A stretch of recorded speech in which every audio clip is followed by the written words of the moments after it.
శుక్లాంబరధరం విష్ణుం శశివర్ణం చతుర్భుజం ప్రసన్నవదనం ధ్యాయేత్ సర్వవిఘ్నోపశాంతయే. ఆపదామపహర్తారం దాతారం సర్వసంపదాం లోకాభిరామం శ్రీరామం భూయో భూయో నమామ్యహం. బుద్ధిర్బలం యశోధైర్యం నిర్భయత్వమరోగత అజాడ్యం వాక్పటుత్వం చ హనుమత్స్మరణాత్ భవేత్. భక్తి ప్రేక్షకులకు తొలి ఏకాదశి శుభాకాంక్షలు. ఈరోజు చాలా గొప్ప పర్వదినం తొలి ఏకాదశి. తొలి అంటే మొట్టమొదటి ఏకాదశి అని అర్థం. మొదటి ఏకాదశి అంటే చైత్రమాసంలో వచ్చేదాన్ని, చైత్రంలో కూడా శుక్లపక్షంలో వచ్చేదాన్ని తొలి ఏకాదశి అనాలి. కానీ ఆషాఢమాసం ఇది, ఆషాఢ శుద్ధ ఏకాదశి, తొలి ఏకాదశి ఎట్లా అవుతుంది అని చాలామందికి వచ్చే ప్రశ్న. ఈ తొలి ఏకాదశి అనేటటువంటిది చాతుర్మాస్యాలను పురస్కరించుకుని వచ్చినటువంటిది, దక్షిణాయన్ని పురస్కరించుకుని వచ్చినటువంటిది. ముఖ్యంగా ఏకాదశి వ్రతము చాలా విశేషమైనటువంటిది, విష్ణు ప్రీతికరమైనటువంటిది. అటువంటి ఏకాదశి వ్రతాన్ని జీవితాంతం పాటిస్తే వాళ్ళు జీవితాంతం కూడా నిరాహారులుగా ఉన్నట్లు అని చెప్పి శాస్త్రం చెబుతోంది. ఆ ఏకాదశి వ్రతము చాలా విశేషమైనటువంటి ఫలితాన్ని ఇస్తుంది, చివరకు వైకుంఠ ప్రాప్తిని చేకూరుస్తుంది. నిస్సందేహంగా అది చాలా గొప్ప హరిప్రీతికరమైనటువంటి దినం ఏకాదశి. అటువంటి ఏకాదశులు సంవత్సరం మొత్తం ఉండాలి. సంవత్సరం మొత్తంలో శుద్ధము బహుళము మొత్తం 24 ఏకాదశులు వస్తాయి. అధిక మాసం వస్తే ఇంకో 2 వస్తాయి. కానీ అవన్నీ ఉండలేకపోతే ఏకాదశులకు కూడా శాస్త్రం కొన్ని పద్ధతులు చెప్పింది. 8 ఏళ్ల లోపు వాళ్ళు ఏకాదశి నియమం పాటించక్కర్లేదు అని అన్నది. అట్లాగే 80 ఏళ్ళు దాటినటువంటి వాళ్ళు ఏకాదశి నియమం పాటించక్కర్లేదు. ఏకాదశి నాడు పూర్తిగా ఉపవాసం ఉండాలి. దశమి నాడు ఏకభుక్తం చేయాలి. దశమి రోజు రాత్రి భోజనం చేయకూడదు. ఏకాదశి నాడు పూర్తిగా భోజనం మానేసేయాలి.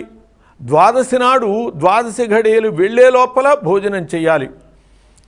ఇది ఏకాదశి వ్రతం యొక్క విధానం. చిన్నపిల్లలు అట్లాగే వృద్ధులు ఉండటం కష్టం కాబట్టి ఆ సమయానికి ఇంకా అవసరం లేదు అని చెప్పి శాస్త్రం అవకాశం ఇచ్చింది. ఈ ఏకాదశి ఉపవాసం అనేటటువంటిది కేవలం ఏదో ఆధ్యాత్మికంగానే మరి పరిగణించుకోవాల్సిన అవసరం లేదు. ఏకాదశి అనేటటువంటిది మన యొక్క సూర్యచంద్ర గమనాల్ని బట్టి మన దైహిక స్థితి ఉంటుంది. ఈ ఏకాదశి సమయంలో మన గర్భంలో కొన్ని కూడనటువంటి ద్రవాలు ఊరేటటువంటి పరిస్థితి ఉన్నది. ఆ సమయంలో కనుక పదార్థాలు లోపల ఉండేట్లయితే అవి విషతుల్యాలయ్యి ప్రమాదకారి అవుతాయి, అనేక రకాల రోగాలకు కారణమవుతాయి. ఏవో రోగాలు పడుతూ ఉంటాం, ఇది ఎందుకు వచ్చింది అనేది తెలుసుకోలేము. కానీ ఏకాదశి నాడు కనుక ఉపవాసం ఉంటే కడుపులో ఏమీ లేకపోయేటట్లయితే అనేక రోగాల నుంచి ఉపశాంతి చేకూరుతుంది అని చెప్పి మనకి ఆయురారోగ్యాల రీత్యా కూడా ఏకాదశి నియమం ఏర్పాటు చేయబడింది. కాబట్టి సంవత్సరం మొత్తంలో ఉండేటటువంటి ఏకాదశులు ఉండలేకపోతే కనీసం చాతుర్మాస్యాలలో ఉండేటటువంటి ఏకాదశులైనా ఉండవని చెప్పి శాస్త్రం అవకాశం ఇచ్చింది. చాతుర్మాస్యాలంటే ఆషాఢము, శ్రావణము, భాద్రపదము, ఆశ్వీజము, కార్తీకం. అంటే ఆషాఢ శుద్ధ ఏకాదశి నుంచి కార్తీక శుద్ధ ఏకాదశి దాకా 4 మాసాలు అవుతాయి. ఈ 4 మాసాలు చాతుర్మాస్యాలు అంటారు. గృహస్థులైనటువంటి వాళ్ళు చాతుర్మాస్య నియమం పాటించే పద్ధతులు ఉన్నాయి. ముఖ్యంగా సన్యాసులు చాతుర్మాస్య దీక్ష వహించేటటువంటి పద్ధతులు ఉన్నాయి. ఈ 4 మాసాలు కనుక విష్ణుమూర్తి యోగనిద్రలో ఉండేటటువంటి ఈ కాలంలో ఈ 4 మాసాల్లో ఉండేటటువంటి ఏకాదశి కనీసం ఉన్నా కూడా ఏకాదశి యొక్క పరిపూర్ణమైనటువంటి ఫలితాన్ని మనం పొందగలుగుతాం. కాబట్టి ఈ చాతుర్మాస్యంలో కూడా తొలి ఏకాదశి ఆషాఢ శుద్ధ ఏకాదశి అవుతుంది. కాబట్టి అందువల్ల ఇది తొలి ఏకాదశి అని చెప్పబడ్డది. ఈ ఏకాదశి నాడు క్రితం రోజు మనం ఏకభుక్తం చేసి ఉంటాం. ఏకాదశి నాడు పెందలకడ నిద్ర లేచి కాలకృత్యాలు తీర్చుకొని చక్కగా స్నానం చేసి విష్ణు సంబంధమైనటువంటి పూజ చేయాలి. విష్ణుమూర్తిని సిద్ధం చేసుకుని బంగారంతో కానీ వెండితో కానీ లేకపోతే రాగి మొదలైనటువంటివి కానీ ఏదో విధంగా విష్ణుమూర్తి యొక్క చిత్రాన్ని సిద్ధం చేసుకుని దానికి పూజ చేసి భజనలు గానము మొదలైనటువంటి వాటితో ఆ రోజంతా గడపాలి. రాత్రి కూడా నిద్ర లేకుండా ఏకాదశి నాడు జాగారం చెయ్యాలి అని చెప్పి శాస్త్రం చెబుతోంది. మనము పగలల్లా స్వామికి సంబంధించినటువంటి సేవలు చేసి రాత్రికి శయనం చేయించాలి స్వామిని. త్వయి సుప్తే జగన్నాథే సుప్తం జగత్సుప్తం భవేదిదం అని చెప్పి విబుద్ధే చ ప్రసన్నోభవ శ్రీహరే అని చెప్పి ఆ శ్లోకాన్ని చదివి, ఓ మహానుభావ, నువ్వు నిద్రపోతే లోకమంతా కూడా నిద్రలేపోతుంది, నువ్వు నిద్రలేచినప్పుడు లోకమంతా కూడా నిద్రలేస్తుంది అని చెప్పి ఆయన్ని స్తుతించి పూలతోనూ పవిత్రమైనటువంటి ద్రవ్యాలతోనూ చక్కటి శయనం ఏర్పాటు చేసి ఆయన్ని శయనింపజేయాలి. ఇది తొలి ఏకాదశి నాడు విష్ణుమూర్తికి సంబంధించినటువంటి దీన్ని శయనేకాదశి అంటారు. విష్ణుమూర్తి యోగ నిద్రలోకి వెళ్ళేటటువంటి మొదటి రోజు, శయనం చేసేటటువంటి మొదటి రోజు. ఈ శయన ఏకాదశి నాడు విష్ణుమూర్తిని ఆ విధంగా స్తుతించి శయనం చేయించాలి. ఆ రోజున పూర్తిగా ఉపవాసం ఉండాలి. ఆ ఉపవాసం ఉండేటటువంటి కాలంలో మంచం మీద పడుకోకుండా ఉండాలి. బ్రహ్మచర్యం పాటించాలి. అలాగే ఏవైతే స్వీకరించదగినటువంటి ఉన్నాయో వాటినేవి స్వీకరించకుండా మంచి వాక్కు కలిగి ఉండాలి. అపభ్రంశ వాక్కులు పలకండగా ఉండాలి. తినకూడనటువంటి పదార్థాలు ఏవి తినకండగా ఉండాలి. అట్లాంటి నియమాలతో ఆ ఏకాదశి అంతా కూడా ఉపవాసంతో గడిపి ద్వాదశి నాడు పారణ చెయ్యాలి. ఈ చాతుర్మాస్యాలలో 4 మాసాలు కూడా కొన్ని నియమాలు చెప్పబడ్డాయి. ఈ బ్రహ్మచర్యాది నియమాలతో పాటు ముఖ్యంగా తొలి మాసంలో శాకము వదిలిపెట్టాలి. ఆషాఢ మాసంలో శాకాన్ని వదిలిపెట్టాలి. శాకము అంటే ఏదో కూరని వదిలేసి మిగతా అవన్నీ తినటం కాదు. శాకాన్ని 10 విధాలుగా చెప్పారు.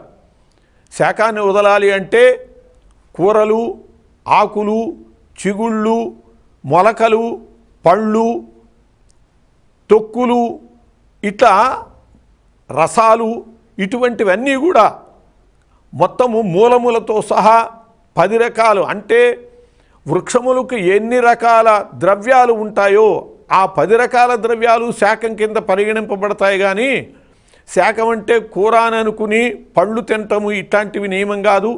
మొట్టమొదటి మాసంలో శాకాన్ని త్యజించాలి. చాతుర్మాస్యాలు 4 మాసాల్లో మొదటి మాసం పూర్తిగా శాకాన్ని వదిలిపెట్టాలి. రెండవ మాసం పెరుగుని వదిలిపెట్టాలి. రెండవ మాసంలో పెరుగు తినకూడదు. మూడవ మాసంలో పాలు వాడకూడదు. 4వ మాసంలో ద్విదళ బీజములు ఏవైతే ఉన్నాయో కందిపప్పు, శనగలు, ఇవన్నీ 2 దళాలు అవుతూ ఉంటాయి. అట్లాంటి పప్పులన్నీ కూడా వదిలిపెట్టేసేయాలి. ఇలాంటి నియమాలతో వంకాయ మొదలైనటువంటివి, ఆ నిషిద్ధములైనటువంటి ద్రవ్యాలు ఇవన్నీ మాని ఈ చాతుర్మాస దీక్షలు కనుక పాటించేటట్లయితే అది చాలా విశేషమైనటువంటి ఫలితాన్ని ఇస్తుంది. ఇహంలో సకల ఐశ్వర్యాలని, పరంలో విష్ణు సన్నిధానాన్ని చేరుస్తుంది అని చెప్పి పెద్దలు చెబుతారు, శాస్త్రాలు చెబుతున్నాయి. ఈ చాతుర్మాస దీక్షల కాలానికి మూలము కాబట్టి, మొదటి రోజు కాబట్టి దీన్ని తొలి ఏకాదశి అని చెప్పి అన్నారు. ఈ ఏకాదశి నాడు తప్పకుండా ఉండాలి. చాతుర్మాస్యాలు చేసేటటువంటి వాళ్ళు ఈ ఏకాదశి నాడే సంకల్పం చేయటం, పూజ నిర్వహించుకుని ఏకాదశి సంకల్పించుకునేటటువంటి పద్ధతి ఉన్నది. అట్లాగే ఏకాదశి అంతా కూడా గడిపాక ద్వాదశి నాడు సంకల్పించేటటువంటి పద్ధతి కూడా చాతుర్మాస్య దీక్షలు చేసే వాళ్ళల్లో ఆ పద్ధతి కూడా ఉన్నది. 2 శాస్త్ర విధానాలే. కానీ ఇప్పుడు ఈ చాతుర్మాస్య విధానాలు ఎక్కువగా పౌర్ణమి నాడు ఆరంభం చేస్తున్నారు. పౌర్ణమి నాడు పూజ చేసి చాతుర్మాస్య దీక్ష జరుపుతున్నట్లుగా కనపడుతోంది. కానీ 4 మాసాలు ఎక్కువ చేయటల్లా.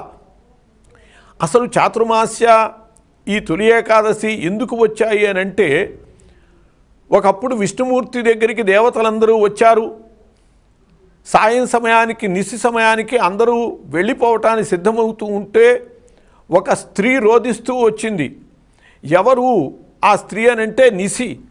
ఆమె అన్నది, ఓ మహానుభావ, పగలల్లా కూడా అందరూ భగవత్ సేవలు చేస్తున్నారు, సత్కాలక్షేపణలు చేస్తున్నారు, కానీ నాయందు ఎవరూ కూడా నిశియందు ఎవరూ కూడా ఆచరించటం లేదు అని చెప్పి తన విచారాన్ని వ్యక్తం చేస్తే, అప్పుడు ఆయన ఆ నిశికి అభయం ఇచ్చాడని, 4 నెలల పాటు నేను యోగ నిద్రలో ఉంటాను, ఆ కారణంగా ఈ 4 నెలలు కూడా విశేషంగా రాత్రులు జాగారాలు చేస్తూ దైవ కార్యక్రమాలు నిర్వహించుకుంటూ నీకు సంతృప్తి కలిగిస్తాడు అని చెప్పి అన్నాడని చెప్పి మనకి పురాణ గాథ ఒకటి కనపడుతుంది.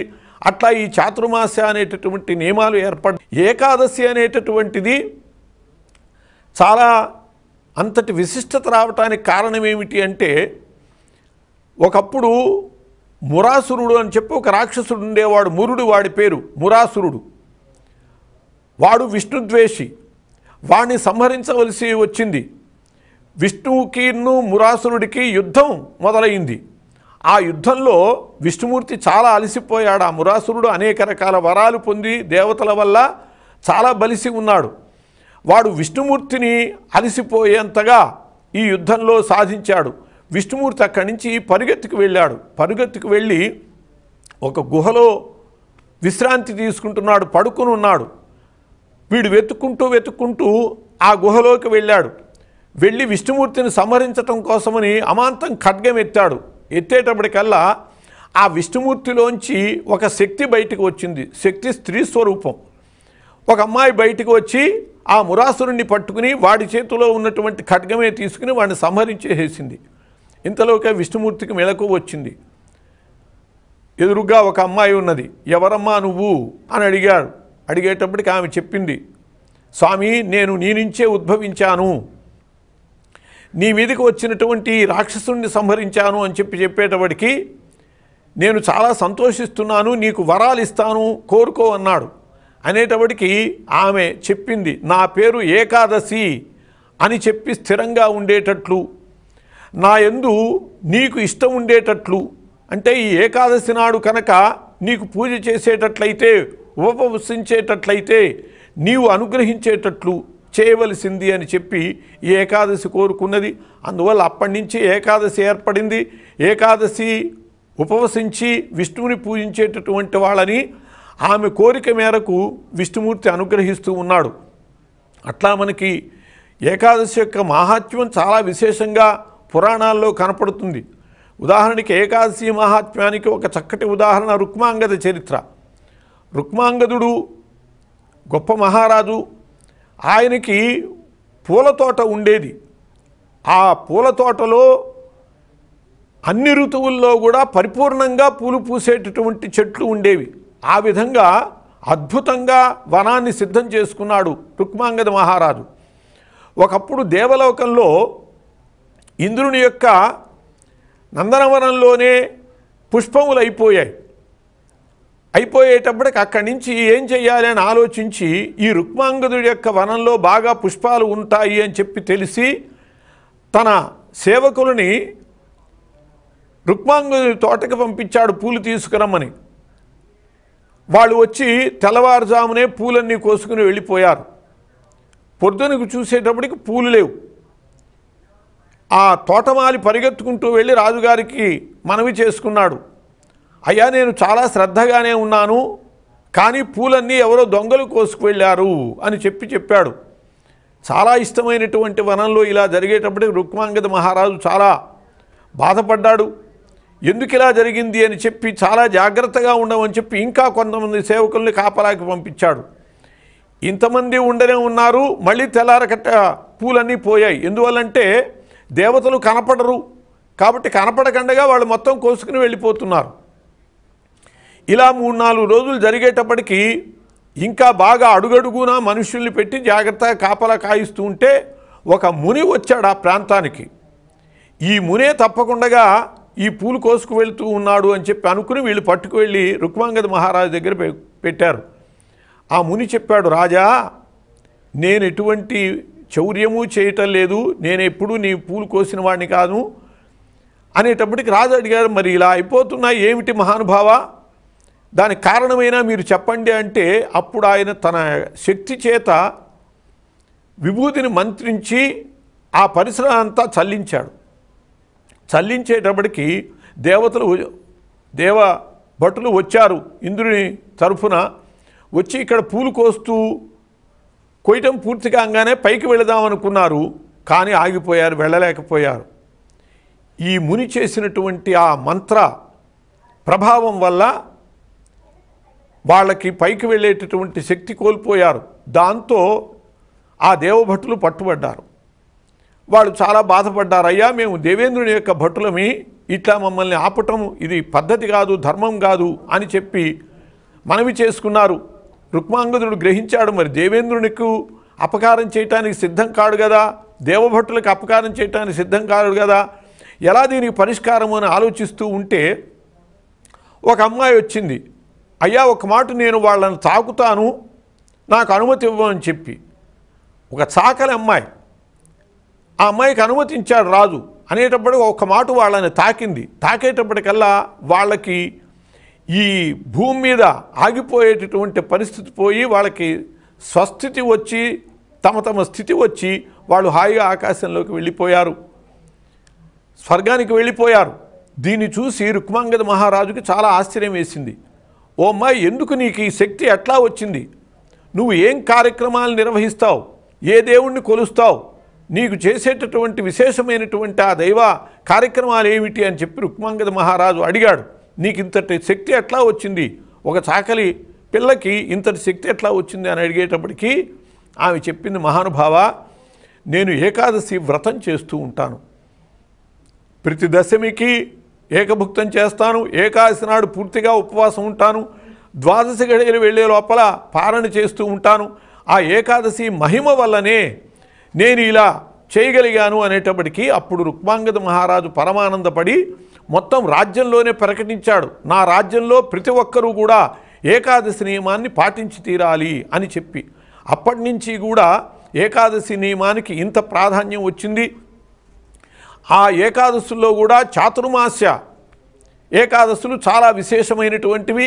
ఈ చాతుర్మాస్యంలో మొదటి ఏకాదశి అయినటువంటి తొలి ఏకాదశి ఆషాఢ శుద్ధ ఏకాదశి ఇంకా చాలా విలువైనటువంటిదయ్యి ఈ తొలి ఏకాదశి నాడు ఉపవాసం ఉండేటటువంటి నియమము చాలా విశేషంగా మిగతా చాతుర్మాస్యంలో మిగతా 8 మొత్తం ఈ 8ట్లో మిగతా 7 ఉండలేకపోయినా కనీసం తొలి ఏకాదశి నాడైనా ఉపవాసం ఉండేటటువంటి నియమం ఏర్పడ్డది. ఈ తొలి ఏకాదశికి అంత ప్రాధాన్యం ఏర్పడ్డది.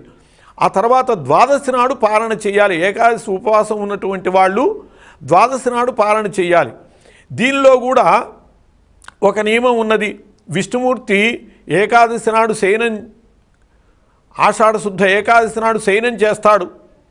భాద్రపద శుద్ధ ఏకాదశిని పరివర్తన ఏకాదశి అంటారు. అంటే ఆ పడుకున్నటువంటి ఆయన కాస్త పక్కకి దొర్లేటటువంటి రోజు అని చెప్పి. తర్వాత కార్తీక శుద్ధ ఏకాదశిని ఉత్థాన ఏకాదశి అంటారు, ఆయన నిద్ర లేచేటటువంటి రోజు అని చెప్పి. ఈ 3 ఏకాదశుల్లో కూడా 3 నియమాలు చెప్పబడ్డాయి. ఏమిటంటే ఈ తొలి ఏకాదశి శయన ఏకాదశి అనురాధ నక్షత్రంలో జరిగింది కాబట్టి అనురాధ నక్షత్రం ఉన్నంత వరకు ద్వాదశి భోజనం చేయకూడదు. నక్షత్రానికి కూడా ప్రాధాన్యం ఉన్నది. అందువల్ల తొలి ఏకాదశి ఉపవాసం ఉండేటటువంటి వాళ్ళు ద్వాదశి నాడు అనురాధ నక్షత్రం వెళ్ళాకే భోజనం చేయాలి. ఈ మాట ద్వాదశి అనురాధ 11, 20 ఆ ప్రాంతాల దాకా ఉన్నది కాబట్టి 11:30 తర్వాత భోజనం చేయాలి అని అర్థం, ద్వాదశి భోజనం. అలాగే భాద్రపద మాసంలో శ్రవణ నక్షత్రం వెళ్ళిపోయాక ద్వాదశి నాడు భోజనం చేయాలి. ద్వాదశి శ్రవణ నక్షత్రం అంటే పరివర్తన, ఆయన పక్కకి దొరలటం అనేటటువంటిది శ్రవణ నక్షత్రంలో జరిగింది. భాద్రపద మాసంలో జరుగుతుంది కాబట్టి ఆ భాద్రపద శుద్ధ ఏకాదశి నాడు ఉపవాసం ఉండి ఆ మరుసటి రోజు శ్రవణ నక్షత్రం వెళ్ళాక భోజనం చేయాలి. అట్లాగే ఉత్థాన ఏకాదశి కార్తీక శుద్ధ ఏకాదశి నిద్ర లేచేటటువంటి రోజు. అవ్వాళ్ళ ఆ ఉత్థానము అనేటటువంటిది రేవతి నక్షత్రంలో జరిగింది. కాబట్టి కార్తీక శుద్ధ ద్వాదశి నాడు రేవతి నక్షత్రం వెళ్ళాక ద్వాదశి పారణ చేయాలి. ఇలాంటి నియమాలు మనం జాగ్రత్తగా పాటించేటట్లయితే ఈ ఏకాదశి నియమాన్ని పూర్తిగా మనం పాటించినటువంటి వాళ్ళమవుతాం. ఏకాదశి నియమాన్ని పాటించటం వల్ల ఆ హరి యొక్క అనుగ్రహాన్ని పూర్తిగా పొందగలుగుతాం. విష్ణుమూర్తికి చాలా ఇష్టం అవుతాం అన్నమాట. నిత్యోపవాసిగా చెప్పబడతాం ఒక ఏకాదశులు కనుక ఉపవాసం ఉంటే. శాస్త్రము దీనిలో కొన్ని విశేషాలు చెప్పింది. ధర్మసింధువు మొదలైనటువంటి గ్రంథాలు చెప్పినది ఏమిటంటే, పుత్రవంతులైనటువంటి వాళ్ళు బహుళపక్షపు ఏకాదశి ఉండక్కర్లేదు అని చెప్పి, అంటే శుద్ధ ఏకాదశి, తొలి ఏకాదశి శుద్ధ ఏకాదశే కాబట్టి ఈ శుద్ధ ఏకాదశి అందరూ ఉండి తీరాలి, దీంట్లో సందేహం లేనటువంటి విషయం. అట్లా ఏకాదశి ఉపవాసం ఉండి ద్వాదశి నాడు పారణ చేయాలి. ద్వాదశి ఘడియలు వెళ్ళే లోపల భోజనం చేయాలి. ద్వాదశి ఉదయం 7 గంటల దాకానే ఉంటే 7 లోపలే భోజనం చేయాలి. 7 దాటాక భోజనం చేస్తే ఏకాదశి వ్రత ఫలితం పోతుంది. అందువల్ల ద్వాదశి ఘడియలు వెళ్ళనివ్వకూడదు. దీనికి కూడా మనకి పురాణగతంగా ఒక అద్భుతమైనటువంటి గాథ కనపడుతుంది. అంబరీషోపాఖ్యానం. ఏకాదశి వ్రతానికి రుక్మాంగద చరిత్ర మనకి ఎట్లా ప్రమాణమో అట్లా ప్రామాణిక గాథ ద్వాదశి పారాయణ విషయంలో అంబరీష చరిత్ర. అంబరీషుడు కూడా ఏకాదశి నియమాన్ని పూర్తిగా రాజ్యమంతా కూడా ప్రకటించి పాలించేటటువంటి వాడు, ద్వాదశి పారాయణ నియమంగా చేసేటటువంటి వాడు. ఒక ద్వాదశి నాడు పాలన చేసే సమయానికి కొద్ది ముందుగానే దూర్వాస మహర్షి వచ్చాడు. ఆయన్ని భోజనానికి ఆహ్వానించాడు. ఆయన స్నానానికి వెళ్ళాడు. ద్వాదశి ఘడియలు వెళ్ళిపోతున్నాయి, రాలేదు. మరి ఏం చేయాలి? పెద్దలతో కూర్చుని ఆలోచించాడు. భోజనం చేస్తేనేమో దూర్వాసుడు వల్ల శపింపబడతాడు, చేయకపోతే ద్వాదశి ఘడియలు వెళ్ళిపోతే ఏకాదశి వ్రత ఫలితం ఉండదు. ఏమి చేయాలని ఆలోచిస్తే, అయ్యా సంకల్పపూర్వకంగా జలాన్ని స్వీకరించండి అంటే, మనకు ఎందుకంటే ఆ గాథ చెప్పేది, మనం ఈ ఏకాదశి వ్రతం చేసేటప్పుడు ఎప్పుడైనా అభావం వచ్చి ఇబ్బందులు వస్తే ఇలాంటివి మనం కూడా తెలుసుకోవాలి. దానివల్ల సరిపోతుందంటే అంబరీషుడు అలాగే సంకల్పపూర్వకంగా జలాన్ని ప్రాసనం చేశాడు. దానివల్ల ఏకాదశి ఫలితాన్ని పొందాడు.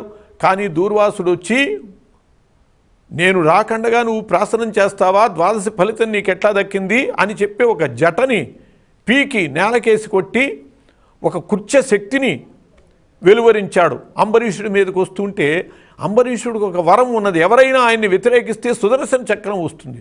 వెంటనే సుదర్శన చక్రం వచ్చి ఈ కుర్చీని నరికేసింది. దూర్వాసుడు వెంటపడింది.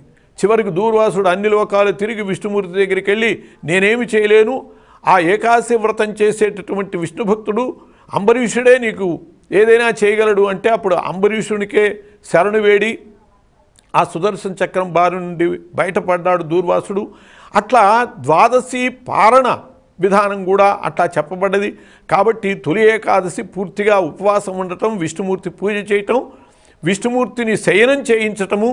ఈ శయనము జలాల్లో శయనం చేయించేటటువంటి పద్ధతి కూడా ఉన్నది. సాయం సమయానికి తీసుకువెళ్ళి ఊరేగింపుగా. అలాగే ద్వాదశి అనురాధ నక్షత్రం వెళ్ళాక పాలన చేయటం. ఈ రకమైనటువంటి నియమాలతో తొలి ఏకాదశిని సద్వినియోగం చేసుకుందాం. ఆ విష్ణుమూర్తి యొక్క అనుగ్రహానికి పాత్రలం అవుదాం. స్వస్తి.